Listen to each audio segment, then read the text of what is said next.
Hello everyone, welcome to my channel market movers. अभी हम लोग निफ्टी और बैंक निफ्टी और कुछ स्टॉक्स पे डिस्कस कर लेते हैं जिसमें हमारी कल के लिए पोजीशन आप बना के चल सकते हैं।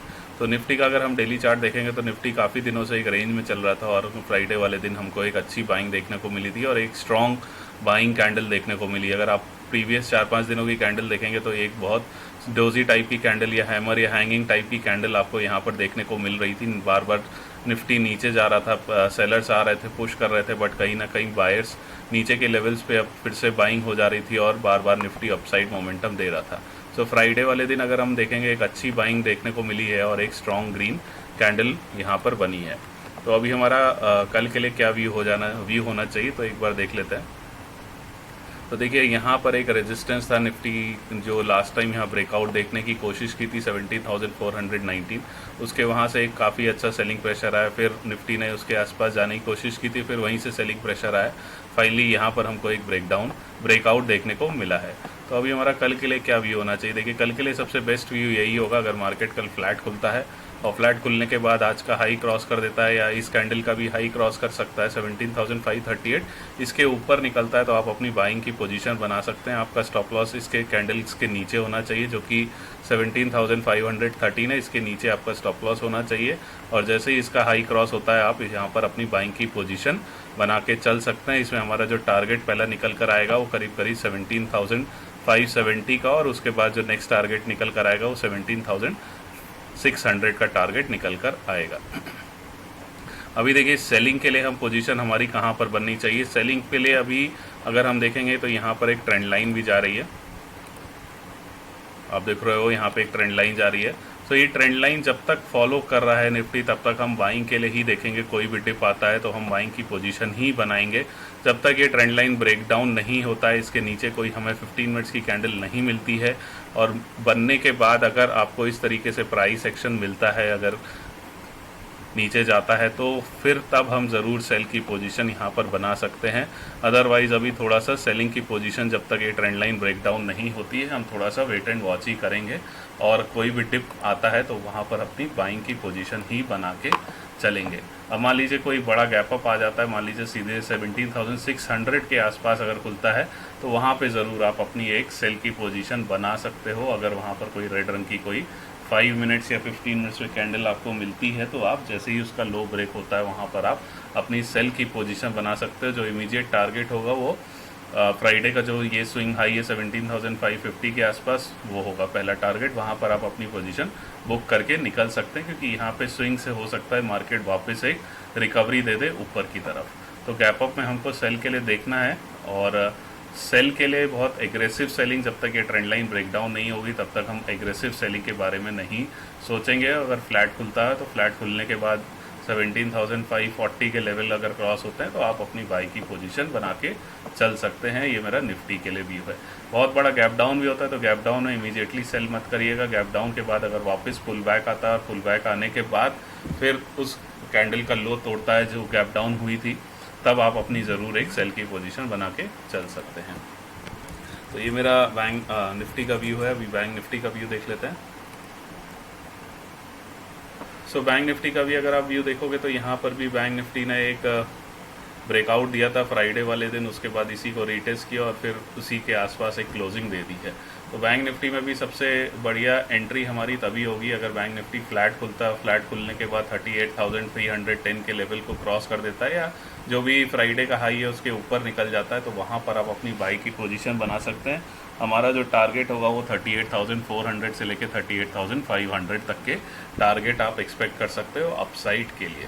मान लीजिए बहुत बड़ा गैप अप हो जाता है 38,500 के आसपास ही, तो बेटर यही होगा कि जैसे ही वहाँ पे कोई रेड रंग की कैंडल बनती है 5 मिनट्स या 15 मिनट्स के टाइम फ्रेम पे, तो जैसे ही उसका लो ब्रेक होता है वहाँ पर आप अपनी सेल की पोजीशन तुरंत एग्जीक्यूट कर सकते हैं और हमारा जो टारगेट होगा वो फ्राइडे की क्लोजिंग प्राइस के आसपास होगा या आप इसका जो ये स्विंग है 38,300 उसके आसपास भी अपना टारगेट लेके चल सकते हैं।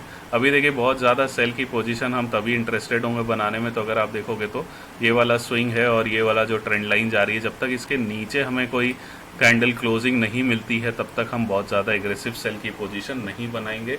यहाँ तक भी अगर हमें कोई गैप डाउन मिलता है और यहाँ पे कुछ बुलिश प्राइस एक्शन मिलता है तो यहाँ पर भी हम अपनी एक बाई की पोजीशन बना के चल सकते हैं।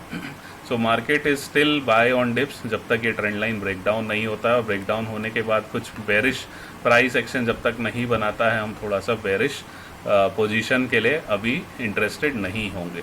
हाँ, बहुत बड़ा गैप अप हो जाता है, तब ज़रूर आप अपनी एक सेल की पोजीशन एक छोटे से टारगेट बना के लेने के लिए 100-200 पॉइंट के लिए ज़रूर इंट्राडे में लेके चल सकते हैं। बहुत बड़ा गैप डाउन होगा तो गैप डाउन में इमीडिएटली नहीं सेल करूँगा। सिमिलरली जैसे मैंने बताया, ये बेरिश प्राइस एक्शन जब तक नहीं बनता है तब तक मैं अपनी सेल की पोजीशन नहीं बनाऊँगा। तो ये मेरा बैंक निफ्टी का व्यू है कल के लिए। निफ्टी के लिए मैंने व्यू आप लोगों के साथ शेयर कर लिया। अभी हम लोग कुछ स्टॉक्स देख लेते हैं। तो सबसे पहले जो स्टॉक है वो एक्सिस बैंक है। एक्सिस बैंक में आप अपनी पोजीशनल व्यू बना के चल सकते हैं। एक्सिस बैंक ने एक अच्छा ब्रेकआउट हमको फ्राइडे वाले दिन दिया था। सो एक्सिस बैंक में आप अपनी एक पोजीशनल बाई की पोजीशन बना के चल सकते हैं। इसमें हमारे जो टारगेट्स निकल कर आते हैं वो करीब करीब 760 से 775 के निकल के आते हैं, और जो हमारा स्टॉप लॉस होगा वो करीब करीब ये एक देखेंगे तो एक ट्रेंड लाइन यहाँ पे जा रही है और यहाँ पर एक ट्रायंगल पैटर्न भी बन रहा है।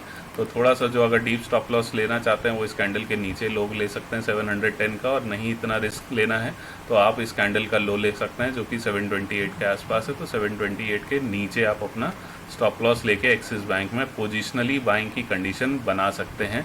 जो लोग इंट्राडे में बाई करना चाहते हैं वो, अगर एक्सिस बैंक फ्लैट खुलता है, फ्लैट खुलने के बाद इसका जो हाई है फ्राइडे वाला 747 इसको क्रॉस करता है, तो वहाँ पर भी आप अपनी बाइंग की पोजीशन बना सकते हैं। और उसके लिए हमारा जो टारगेट होगा वो 755 से 760 का होगा। स्टॉप लॉस हमारा 3-4 पॉइंट से ज़्यादा का नहीं होना चाहिए। देखिए, इंट्राडे में रिस्क मैनेजमेंट बहुत ज़रूरी है। तो आप कोई भी ट्रेड लेते हैं, आपका स्टॉप लॉस सिस्टम में डिफाइन होना चाहिए और रिस्क मैनेज होना चाहिए। उसी के हिसाब से आप अपनी इंट्राडे की पोजीशन लेके चलिएगा। तो ये एक्सिस बैंक है जिसमें आप अपनी पोजीशन बना के चल सकते हैं। नेक्स्ट स्टॉक जो है वो टाटा कंज्यूमर है। तो टाटा कंज्यूमर का अगर हम डेली चार्ट देखेंगे तो डेली चार्ट में अगर आप देखोगे तो यहाँ पर कुछ दिन पहले टाटा कंज्यूमर ने एक ब्रेकआउट दिया था अपसाइड के लिए, और अभी वहीं पर ही ट्रेड ले रहा है, रीटेस्ट कर रहा है इसी जोन को। तो इसमें अगर हम थोड़ा सा इंट्राडे के लिए व्यू बनाएंगे तो अगर इसको शॉर्ट टाइम फ्रेम पे चले जाते हैं, मल्टीपल टाइम फ्रेम एनालिसिस जिन लोग को आता है वो छोटे टाइम फ्रेम में जाके देख सकते हैं कि यहाँ पर एक ट्रेंड लाइन जा रही है और इस ट्रेंड लाइन के आसपास यहाँ पर टाटा कंज्यूमर ने इसके ऊपर सस्टेन करने की कोशिश कर रहा है। तो अगर कल के दिन टाटा कंज्यूमर इस लेवल के ऊपर सस्टेन करता है, कोई भी 15 मिनट्स की कैंडल 791 के ऊपर अगर क्रॉस करके सस्टेन करने लगती है तो आप उस कैंडल के लो के साथ अपनी बाइंग की पोजीशन बना सकते हैं। हमारा जो टारगेट होगा वो करीब करीब 797 से लेके 800 तक के टारगेट्स आप टाटा कंज्यूमर में लेके चल सकते हैं। बट इस ट्रेंड लाइन के ऊपर हमारा कोई 15 मिनट्स की कैंडल को सस्टेन होना चाहिए। तो ये दूसरा स्टॉक है टाटा कंज्यूमर जिसमें आप इंट्राडे की पोजीशन बना के चल सकते हैं। तीसरा स्टॉक हम देखें तो तीसरा स्टॉक भी बैंकिंग सेक्टर से है, जो कि लीडिंग बैंकिंग स्टॉक है HDFC बैंक। सो HDFC बैंक ने भी एक अच्छा ब्रेकआउट हमको देखने को मिला था फ्राइडे वाले दिन। तो इसमें भी आप अपनी पोजिशनली बाई की पोजीशन बना के चल सकते हैं। इसमें जो हमारे टारगेट्स निकल कर आते हैं वो 1480 1485 तक के टारगेट्स निकल कर आते हैं। इसमें हमारा जो स्टॉप लॉस होगा इधर आप इस कैंडल के नीचे लेके चल सकते हैं। जो लोग इतना बड़ा डीप स्टॉप लॉस नहीं ले सकते वो ये जो रेजिस्टेंस जो ब्रेकआउट हुआ है उसके नीचे आप लेके चल सकते हैं, जो कि 1446 के आसपास है। तो अगर इसके नीचे कैंडल स्टॉक नीचे काम करने लगता है कुछ देर तक तो आप यहाँ से एग्जिट कर सकते हैं। जो थोड़ा डीप स्टॉप लॉस ले सकते हैं वो 1427 के आसपास अपना स्टॉप लॉस लेकर इसमें बाइंग की पोजीशन बना सकते हैं 1480 1485 के टारगेट्स के लिए। सो इसमें अगर इंट्राडे की पोजीशन बनानी तो अगर ये स्टॉक फ्लैट खुलता है, फ्लैट खुलने के बाद फ्राइडे का हाई क्रॉस करता है 1465, तो आप उन्हीं टारगेट्स के लिए इसमें बाई की पोजीशन बना सकते हैं। इसमें हमारा स्टॉप लॉस आप 8 से 10 रुपये से ज़्यादा मत रखिएगा एज एक्सपेक्टेड। जैसे मैंने डिस्कस किया एक्सिस बैंक के लिए, तो HDFC बैंक में भी आप इंट्राडे में इसी तरीके से ट्रेड लेके चल सकते हैं इंट्राडे के बेसिस पर। एक स्टॉक और है, उसको आप अपने फ्यूचर उसमें रख सकते हैं। सो ग्राइंडवेल नॉर्टन करके एक स्टॉक है, इसका हम अगर वीकली चार्ट देखेंगे तो वीकली चार्ट काफ़ी इसका स्ट्रॉन्ग लग रहा है पोजीशनली। ये थोड़ा सा मीडियम टर्म के हिसाब से आप स्टॉक लेके चलेंगे तो इसमें अगर आप देखोगे तो यहाँ पर एक ट्रेंड लाइन जा रही है और ट्रेंड लाइन के आसपास ही अभी ब्रेकआउट दिया है। तो अगर इन कमिंग वीक्स में ये स्टॉक जो ये हाई है इसके ऊपर वीकली क्लोजिंग दे देता है, जो आज के इस कैंडल का जो हाई है 2118, तो इसके ऊपर अगर कोई वीकली क्लोजिंग दे देता है तो आप वहाँ पर अपनी बाइंग की पोजीशन बना के चल सकते हैं। उस कैंडल के लो आपका स्टॉप लॉस होना चाहिए, और टारगेट देखिए, टारगेट इसके करीब करीब 400 से 500 पॉइंट्स अपसाइड तक के भी आप एक्सपेक्ट कर सकते हैं। 2500 तक के टारगेट्स एक्सपेक्ट कर सकते हैं, क्योंकि काफ़ी टाइम से एक रेंज में चल रहा है। 17 जनवरी से लेके अभी आप देखोगे तो 1 अगस्त तक, तो 5-6 महीने से एक रेंज में चल रहा है। तो अगर इसमें कोई वीकली ब्रेकआउट आ जाता है तो वहाँ पर आप अपनी एक बाय की पोजीशन बना सकते हैं, और इसमें एक मूव बहुत अच्छा देखने को मिल सकता है in coming days and coming weeks के लिए। स्टॉप लॉस आपका उस कैंडल का लो ही होना चाहिए, और टारगेट्स हमारे 25-2600 के आसपास होने चाहिए। ये 4 स्टॉक हैं जिसमें आप पोजिशनली अपनी बाइंग की पोजीशन बना के चल सकते हैं। इंट्राडे के भी ट्रेड्स मैंने दिए हैं, एक्सिस बैंक, टाटा कंज्यूमर और HDFC बैंक में। निफ्टी बैंक निफ्टी का भी मैंने एनालिसिस शेयर कर दिया है, और मैं इसके साथ साथ टेलीग्राम चैनल में भी कुछ लेवल्स और चार्ट शेयर करता रहता हूँ। सो जो लोग मेरे टेलीग्राम चैनल पे नहीं हैं, उसमें आप, मैंने वीडियो के नीचे लिंक दिया हुआ है, उसमें जाके उसको ज्वाइन कर सकते हैं।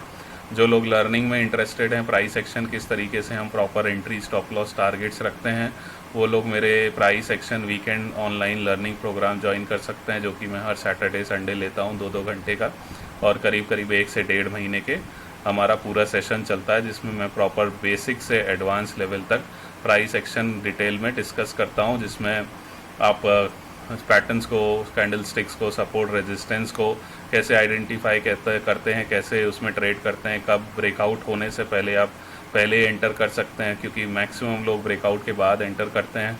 हम लोग प्राइस एक्शन के बेसिस पे ये जज कर सकते हैं कि ब्रेकआउट हम ले होने से पहले भी उसमें एंटर कर सकते हैं। तो ये सब एडवांस प्राइस एक्शन के स्ट्रैटेजीज़ होती हैं, तो जो लोग इंटरेस्टेड हो वो मेरे को मैसेज कर इसको डिस्कस कर सकते हैं। बाकी वीडियो को अच्छा लगता है तो प्लीज़ को लाइक करिए, मैक्सिमम शेयर करिए, सब्सक्राइब करिए, and thank you so much.